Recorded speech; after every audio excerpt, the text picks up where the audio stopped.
Good afternoon, everyone. Good afternoon, ma'am. How's your day? Okay. Do you already eat your lunch? Yes, ma'am. Maayo. Sige, manindog sa ta para sa prayer. In the name of the Father, the Son, the Holy Spirit. Amen. Almighty Father, bless and protect the Philippines. May ever be a country of freedom and justice. Teach us to love Thee and to love our country. Inspire and guide our leaders. May we always be loyal and united to Thee. Please enlighten our mind to be able to learn and understand our lessons. And inculcate love within our hearts. To provide us strength to overcome difficulties and trials. Amen. Okay, you may now take your seats. So today, I will be doing read aloud. I have two different stories here. And I hope you will listen to me attentively. The first stories that we have is Ang Kaluha, Ikaduha, Bazir, Ang Masayahing Zebra. Nakadungog or nakabasa na ba mo, ani? Wala pa. Mas maayo. So, kaning, asa man inyong ganahan unang-una itong basa? Ang kaluha. Sige, maminaw mo maayo ha, kay kani siya nga mga stories, muhatag ni siya lesson nato na magamit nato or magamit ninyo sa pagkadlaw ha. So, Ang Kaluha. Gisulat ni siya ni Robert M. Ragas, illustrated by Lizelle Gazalo Apelio. So, kisay gasulat? Robert M. Ragas. Ayo. So, dito sa layong dapit, nagpuyo ang magsuong babae na kaluha. Sila mao si Karen o si Jennifer. Kinsa gani ang magkaluha? Si Karen o si Jennifer. Mao ni silang duha, ni magkaluha. Si Karen adunay apan. Nagkasakit siya og polio, mao nga maglisod siya og lakaw. Apan, malipayon si Karen kanunay ug matinabangon sa iyang ginikanan. Mao ni si Karen. Naglingkod ra na siya sa wheelchair kay naman siya sakit. Di siya kalakaw, pero matinabangon ra gyapon siya.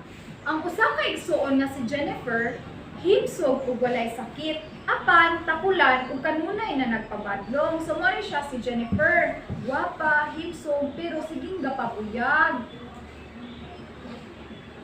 Usa ka higayon ni Ana, nahulog si Karen sa kanal. Bisan nakakita si Jennifer, wala niya tibangi si Karen. Noora nahulog si Karen.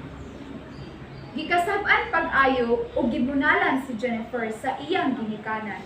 Kisa gani mo'y nahulog sa kanal? Si Karen. Gitabangan siya wala? Wala. Wala siya tabangi. Usa ka adlaw, nagula sila si Karen o si Jennifer. Nadagma si Jennifer, nasamad iyang tuhod.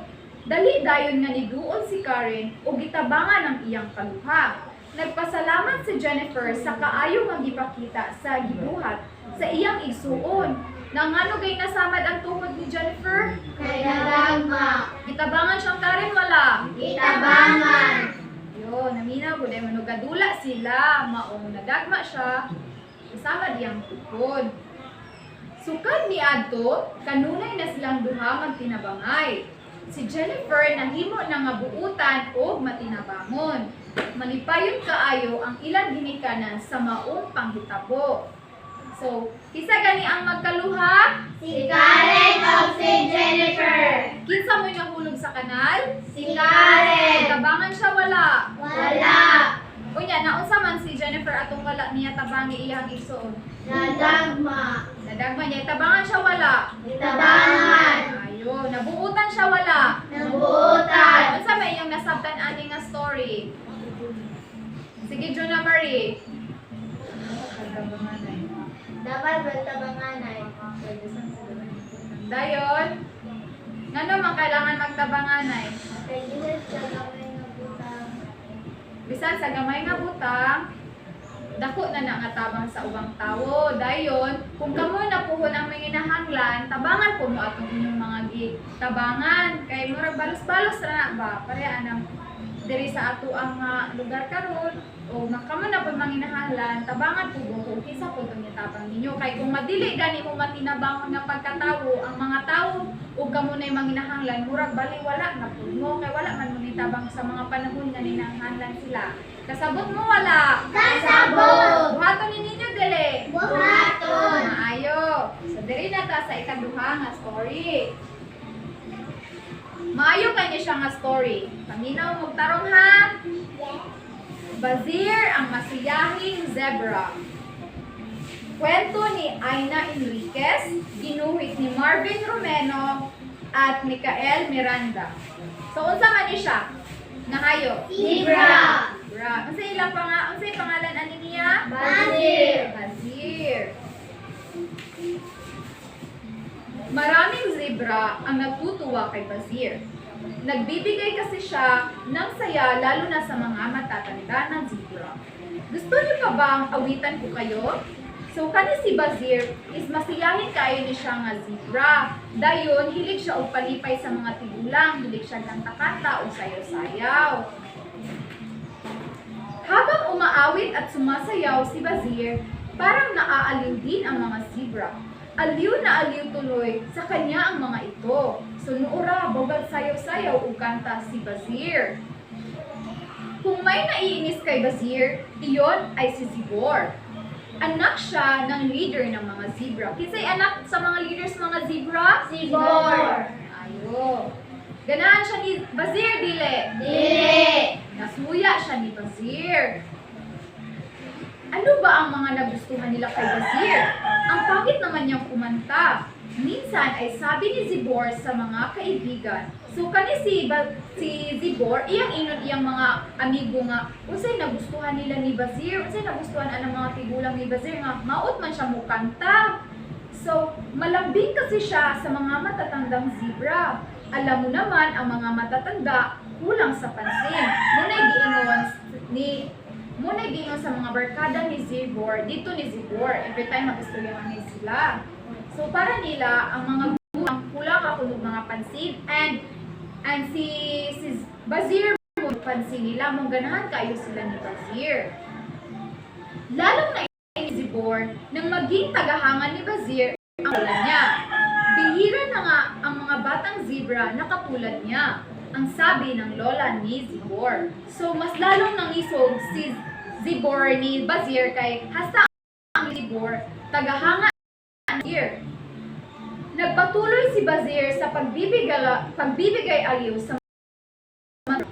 Hindi niya alam na napakalaking bagay na pagbibigay niya ng atensyon sa mga ito. Bawat araw ay hinihintay ng matatandang zebra pagdating ni Bazir. Pakita ko ngayon sa inyo ay ang natutong magic. So diri, nag-magic si Bazir. Tanawa o, lipay kayo ang mga gulang. Isang araw ay bigla na lang nawala si Bazir. Walang makapagsabi kung nasaan siya. Nalungkot ang mga matatandang zebra. So usa ka adlaw wala na ni pakita si Bazir. So ang mga gulang nga nag-expect nga moabot siya, mura sila na-disappoint, nagsadsad sila. Noong una ay natuwa si Zibor. Mula kasi nang nawala si Bazir, ay nagpunta sa kanya ang atensyon ng kanyang lola. So katong nawala si Bazir, nalipay nagmaayo si Zibor kaya ang atensyon sa iyang lola na niya, wala na dito ni Bazir. So, aniyon, pag na usa kagabi, natulog sila ni Ana iyang lula nga. Tabi tayong matulog ako. So, mas nalipad maayo si Zibor na nawala si Bazir. Maraming matatandang zebra ang nagkakasakit. Nalulungkot sila sa hindi pagdalaw ni Bazir. Nag-aalala ang ama ni Zibor. So, katong panahon nga nawala si Bazir, dagan na kayong mga gulang nga sad. Wala na sila nalipay, kaya wala naman ang si Bazir na sa ilaha din nagkasakit kay sa mga gulang manggod ang kalipay mao nay ilahang murag kuan ba strength og mo nay makakuan nila og kusog, especially sa mga gulang na mutong nagkasakit sila. Pagkasakit nila ang leader nga papa ni Zibor nagproblema kay siya ba leader. So pagka kuan ana hinanap nila si Bazir. Ayaw kasi ng ama ni Zibor na madagdagan pa ang mga nagkakasakit na matatandang zebra. So, nakadecide sila nga bulungon si Bazir. Kay dili man ganahan ang leader nila nga papa ni Zibor na mas mudagan pa ang magkasakit na tigulang. So, ilang gibulong. Nagulat sila nang matagpuan si Bazir. Hindi ito makalakad. Nadulas po ako. Tagpuan ng mga bulaklak. Sumuod di ay nawala si Bazir kay na slide di ay siya, di napiang. Unya, ang rason nga nung na-slide siya, kay mangungaong ka di siya bulak. Gusto raw kasing alayan ni Bazir ng mga bulaklak ang matandang zebra sa araw ng mga lolo at lola. Ay, mooding nanguha siya og bulak, kay ganahan siya og muhatag siya og bulak sa mga tigulang nga zebra sa adlaw sa mga lola o lolo. Mooding siya nawala. Napahiya si Zibor. Ang iniisip kasing lagi ni Zibor ay makapagbigay ng ligaya sa iba, hindi tulad niya. So, mas nasa diri si Zibor kay iya mangong expectation is mag-agaw atensyon ra gud si Bazir. Pero naa pa di ay deep nga purpose si Bazir. Ang iya daing deep nga purpose is kanang mapalipay ang mga tigulang. Dili daig tungod ra kay agawat og atensyon si Zibor. Mula noon ay nagbago si Zibor. Tumulad siya kay Bazir. Binigyang ligaya niya ang mga zebra na ilang panahon ay ang ilalagi sa mundo. So dito nausog si Zibor na hindi mo siyang buutan o malipayon. Dili na siya pariha atong una nga magsigira siya kasuya ni Kuan Bazir. Nakasabot mo wala? Nakasabot! Kinsa tong buutan nga zebra? Si Bazir! Isa ang maldito nga zebra. Zibor! Nya, Kuan, ngano ganitong wala na balik si Bazir? Kay nanguha siya bulak. Oo, nanguha siya bulak para sa mga tigulang niya. Ay, nadumo man siya na piang. Di wa siya kabalik. Naamoy nasabtan ani wala? Nakasabot mo ani wala? Nakasabot! Ngani, ngano man, ngan unsay inyong nasabtan ani? Na kailangan magpinabangay. Dapat magpinabangay then dili mahimong suyaan. Kay ang pagkasuya dili na siya maayo. Masuya ka nga wa ko kakabalo sa purpose sa usa ka tawo nga dili di ay wala bata kay buan nang mukuha ra siya attention sa mga tawo para bida-bida gibuhat ni especially sa mga gulang. Di ba kalagmitan sa mga apuro magpalipay sa ilang mga lula o ang ilang lula kay kuan hanang palangga kayo nila ilang mga apo, di ba? Di ba? Oh! Nakasabot mo maayo ani wala? Nakasabot! Buhaton ninyo ang gibuhat ni Zibor dili. Dili ninyo dapat buhaton ang gibuhat ni Zibor nga magsigig kasuya kay ang pagkasuya nang dili na siya makatabang ninyo. Kasabot mo? Dapat kung kaya ninyo mo palipay sa ubang tawo, buhatan ninyo di kay kuan kay ang kalipay dako kay na siyang tabang especially sa mga gulang kay ang mga gulang karon nang laban nagka-stress dayon lintano na so pag inyo palipayin yung mga lulag-lulo dako na kay tabang na nila. Then syempre ang mga gulang kulang na biya na sila aruga or pansin. So kita mga apo, mga bata, kita mo'y makahatag og kalipay nila. Kabantay gani mo na ng bag-otang muadto tas mga lulag-lulo nato, di ba lipay kaayo sila. Kabantay mo? Oo, maayo. So, asa inyong ganahan ani? Kailangan duha! Oo, kaning duha kay hana silang duha nakahatag og lesson kanato. Unsa kay inyong nasabtan aning ang kaluha?